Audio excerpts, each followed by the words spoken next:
Greetings, audience on YouTube. How are you? How the heck are you? This is a heavy one, so pull up a chair, grab a cup of cuppa.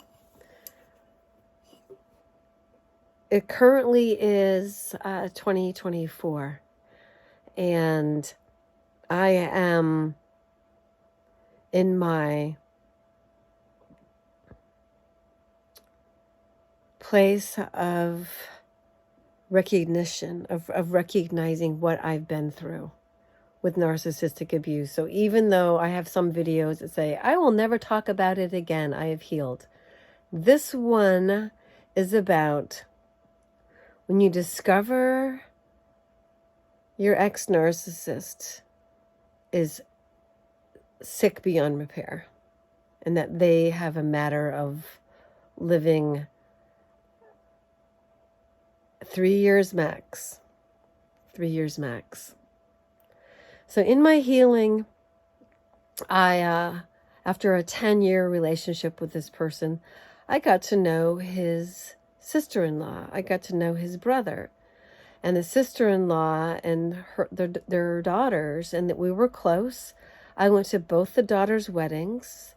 I went to the anniversary of the couple, which is my ex-narcissist's brother.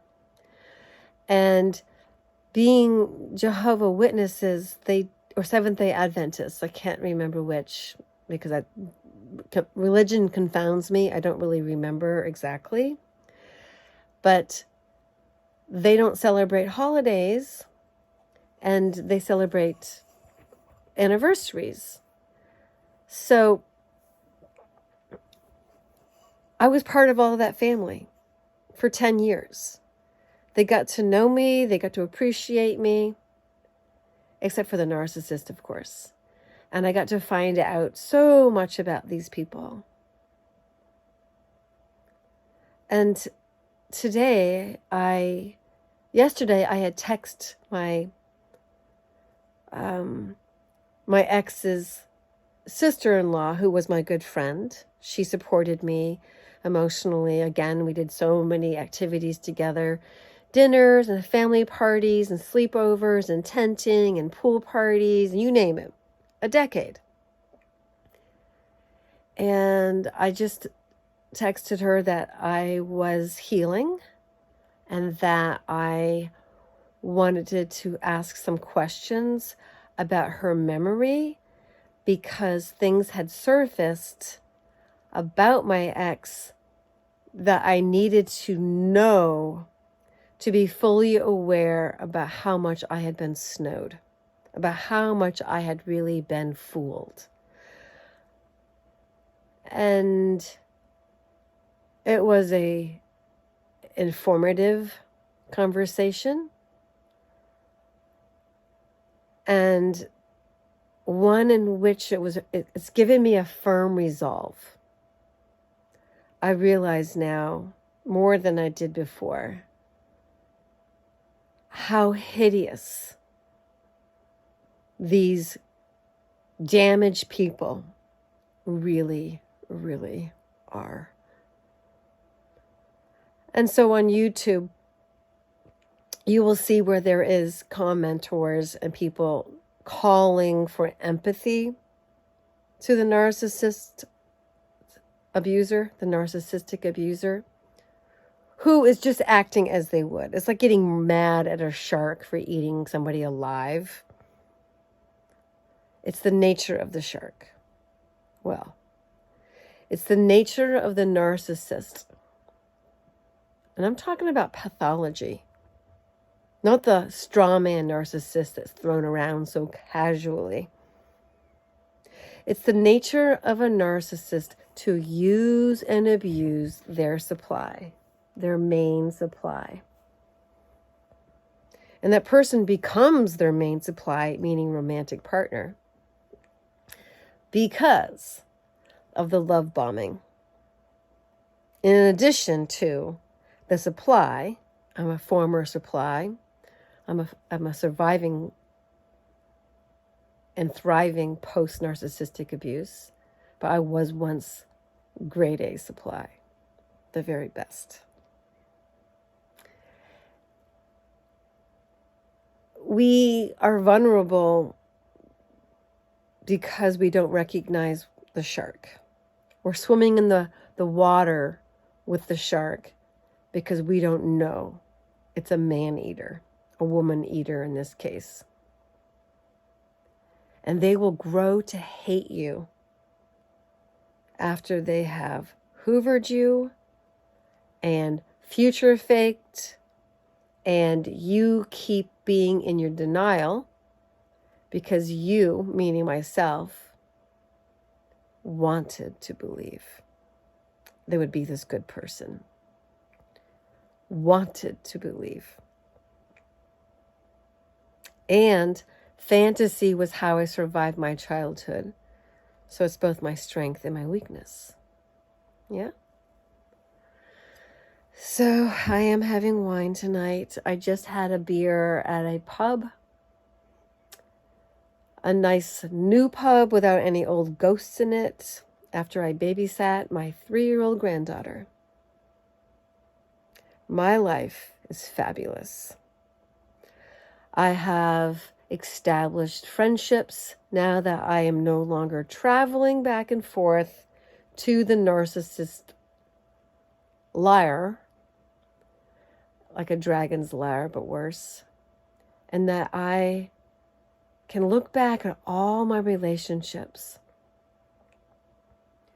and thank my lucky stars and thank God that I knew something wasn't right.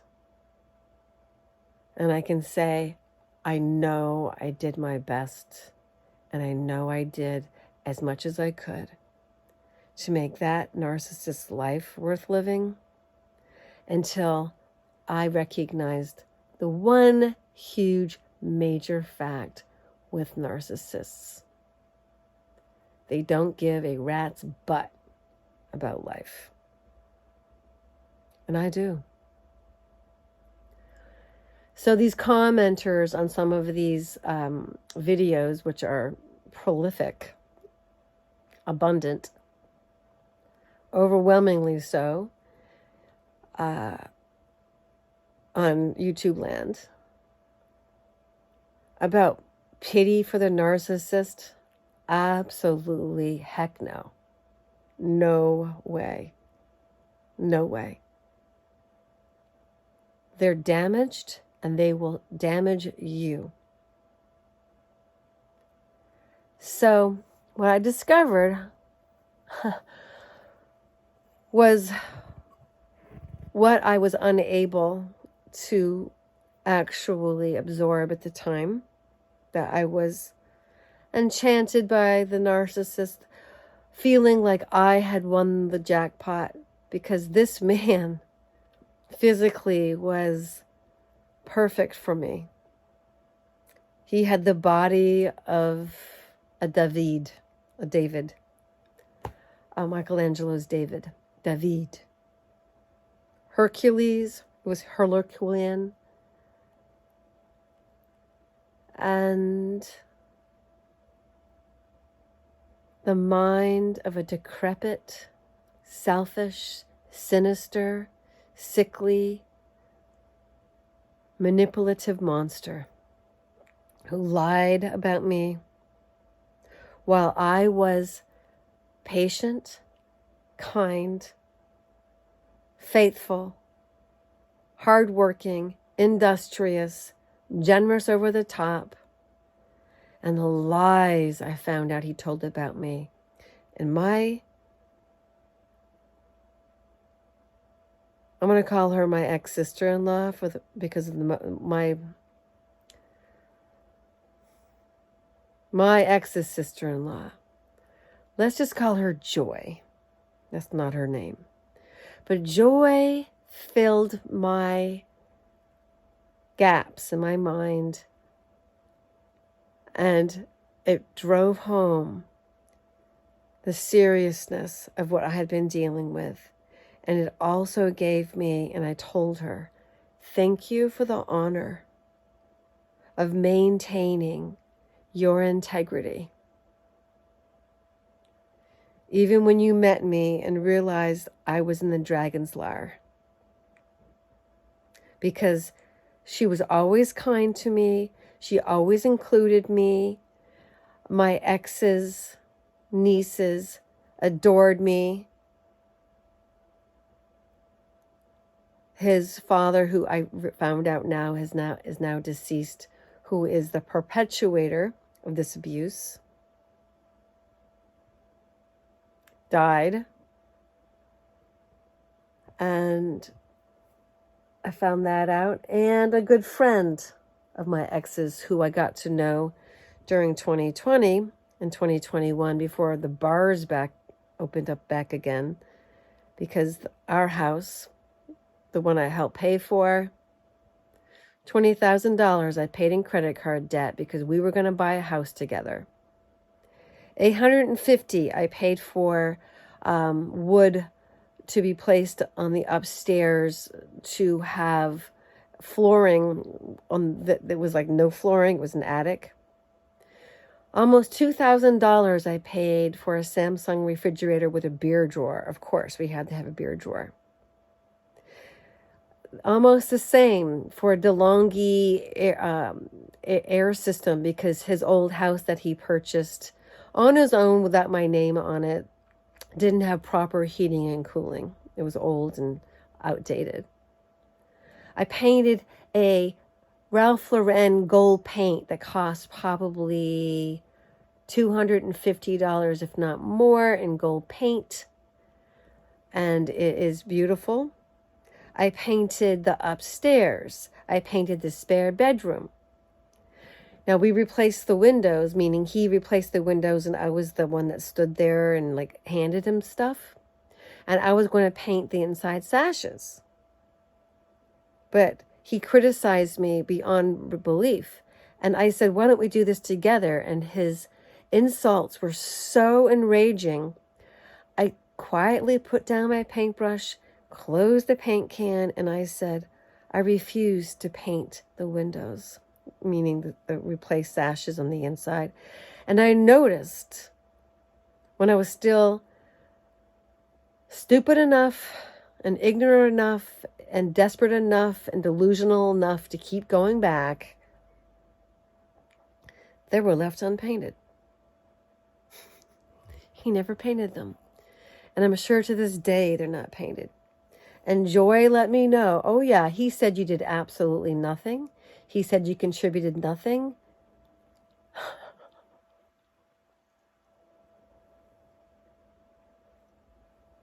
And I have let bygones be bygones.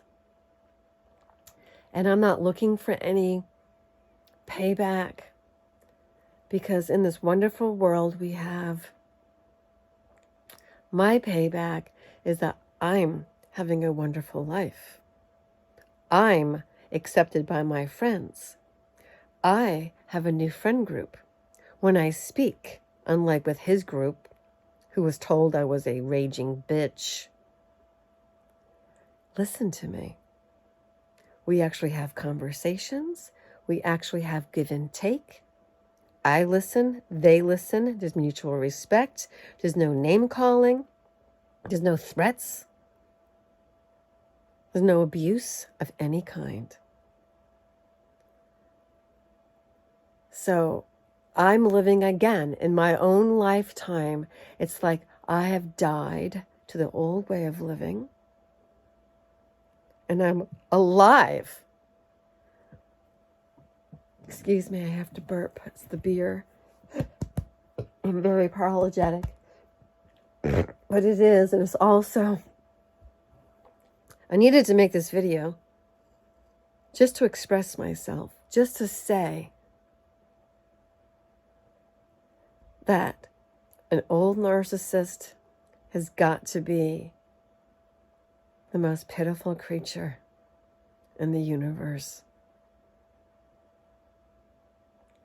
An ugly, ugly, mean-spirited, sick person who I have absolutely no mercy for. And I'm not going to justify my feelings. I'm going to say this. You reap what you sow.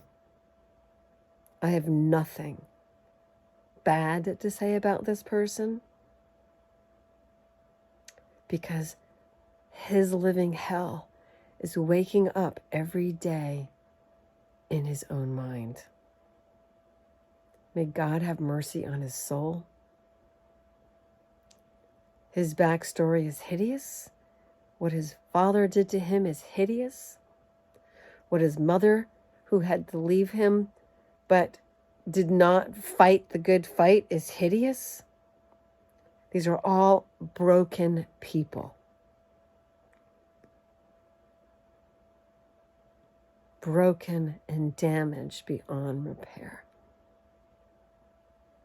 And I, like the Japanese method of taking a vase and putting gold in it and repairing it after it's been broken, that's me. I've repaired myself. And I'm living a glorious life. So, I'm not going to tell you to do anything other than if you need some help with your situation and in your narcissistically abusive relationship underneath the same roof with these motherfuckers, you want to go to the Little Shaman on her channel. There's Dr. Ramani, and she's okay, but she's a shrink, and the Little Shaman has personal experience. But to each his own. Every flavor in the chocolate box has somebody like it more than others, and donuts too, and main meals, and I like cilantro, and some people think it tastes like soap. So I'm a cilantro eating, caramel, dark chocolate loving, narcissistic abuse survivor turned thriver, because the joy you feel from everyday life of not having them in it is insurmountably wonderful. That person is no longer in my life and cannot hurt me and is out of my life is a joy beyond all comparison. And I told Joy, speaking of which, again, not her real name, I said, I don't like to measure, I prefer to measure my life that by which I align with my God, that which I adhere to with principles, my morals, my beliefs, my convictions. I prefer to align myself with that and define or be that person rather than that which I don't like. But I can honestly tell you that every day I wake up knowing that monster, and he is, and he was, is not in my life, is an incredible gift. And that's the truth. And that's the truth. And the truth is also that when I heard about how bad he had gotten, the DTs, which is the detox tremors, when you have to drink in the morning because your alcoholism has gotten to the point where if you don't drink, you will die.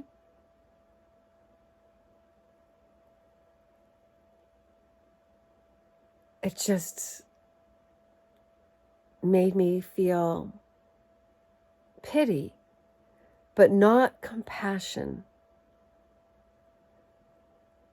I gave up. I gave up at the orifice, as they say. Again, I'm not going to tell you the hideous behavior.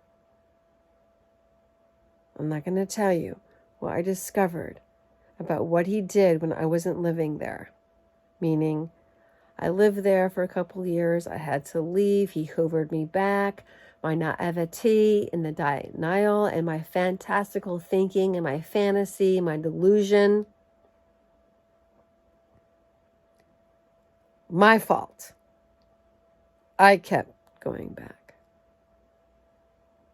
In fact, he reminded me of that. He's like, just remember, the only reason why we're back together is because you wanted to be. Because they lie and tell other people a completely different story. And so during the shutdown of 2020, 2021, his friends met me and they're like, wow, you're nothing like he said you were. He told us you were a mean bitch.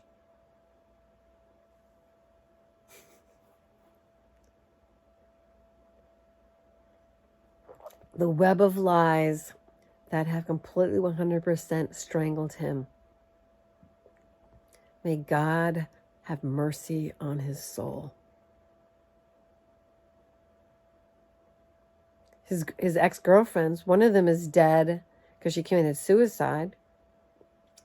And the other one, I think, is dead because she was so anorexic, she looked like a skeleton. They prey on the vulnerable woman. And you know what the vulnerable woman is? Usually the unloved, like myself. The one that comes from an abusive family. The one that does not have protection of their father. Absolutely no guidance. And the one whose mother, in my case, was so pathologically narcissistic, she competed with her own daughter for the father's attention. And she thwarted her own daughter's successes so that she could feel better about hers.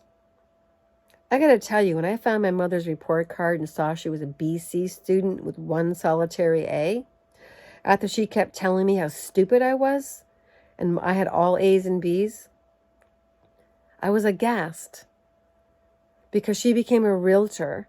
She didn't pass the test the first time. I took a realtor class when I was in my 40s. I passed it the first time. It required math. It required memory. It required actually being intelligent. She didn't pass the first time. She had to take it the second time anyway. You grow up as a child being told things about you. I am so grateful for my life that I've lived to find out it was all baloney. She was a bull in a china closet and it was all bullshit. My parents, by the way, are still alive.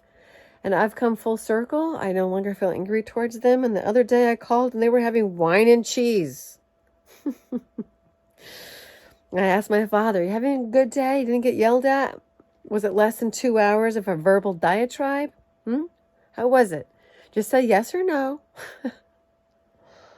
He laughs. He's 94. 93. He'll be 94 if he continues to live.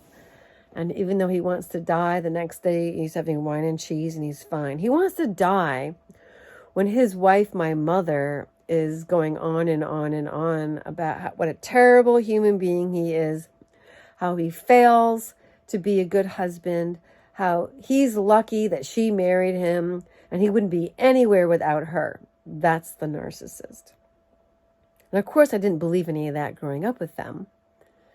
But my father, I realized, might be slightly autistic. And I wrote an essay about how when he got angry, slightly angry, you'd see it in his temples. His temples would throb. For me, I get a vein in my forehead. His temples would throb. The next level of anger was you'd see his jaws twitch right here. And then the next level of anger is that he would start twitching and moving in a jerky fashion. And then the next level of anger would be, and this is usually my mother would always choose dinner at the end of it to take his digestive system for a roller coaster ride. He would kick all the shoes in the foyer because we would walk in from our New Hampshire home and everybody would put their shoes. So there's like a family of 6 and the immediate shoes that we would wear in and out of the house, not all of them, he would kick them. And then he would have to go and separate himself to collect himself. She's lucky. Any other man would have given her not only a talking to, but a good hand on both shoulders and a little push, nothing abusive, and a talking to. But he never did. And yeah, I had to get over my anger that he was never there, and he was never protective, and he was a pussy. He was. Well, that's insulting pussies. He was a castrated male, and he was pussy whipped and ball busted. But what a fine man he was. Beautiful, handsome, athletic, gifted, smart, intelligent, kind, noble.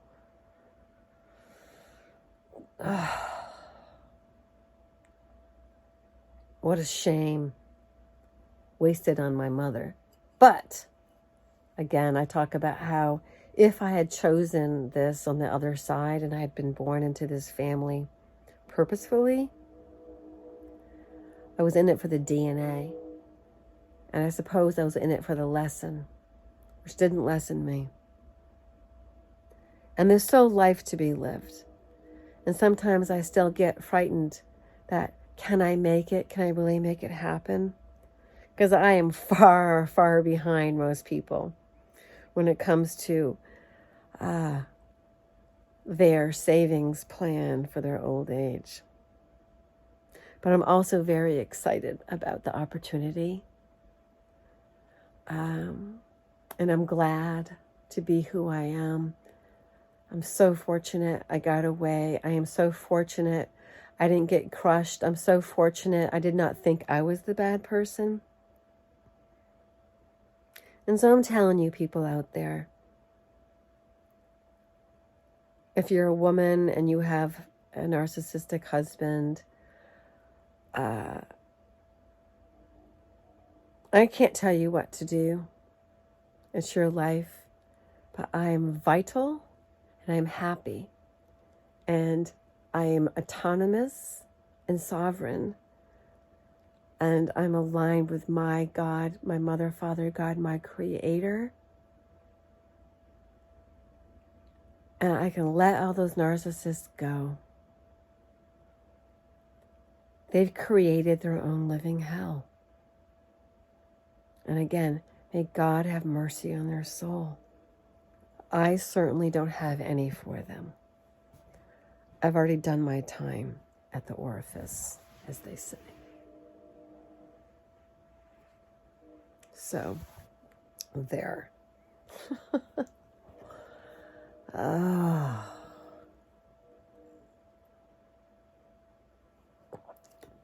I did try online dating. I have a post on it.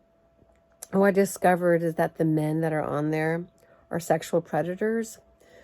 That online dating really works for people in their procreation years because of the way our society has been fucked up. A woman has to work, and a man obviously does. And the only way to meet is through online dating apps. If you're healthy, you're certainly not going to meet at a bar.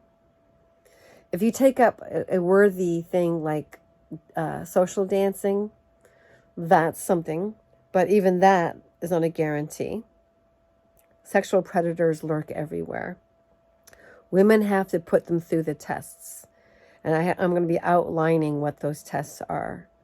And it's going to be, this is it. You have to know what you're looking for with these characters. And you also have to do your own checks inside and measure your own delusion. And be willing to accept the ugly facts that sometimes, well, good people project their goodness onto others. I projected my goodness onto him. It just prepares me better for death, man. I'm fully recognizing that I am not God, but I am part of God. I'm connected to my Creator, and the truth of my being is love, bliss, and joy, and that I've always been, and I will always continue to be. I'll just change the suit. And that this beautiful resonance and the strength that I am will continue. It's not just because of this lifetime. The fabric of my being is gold.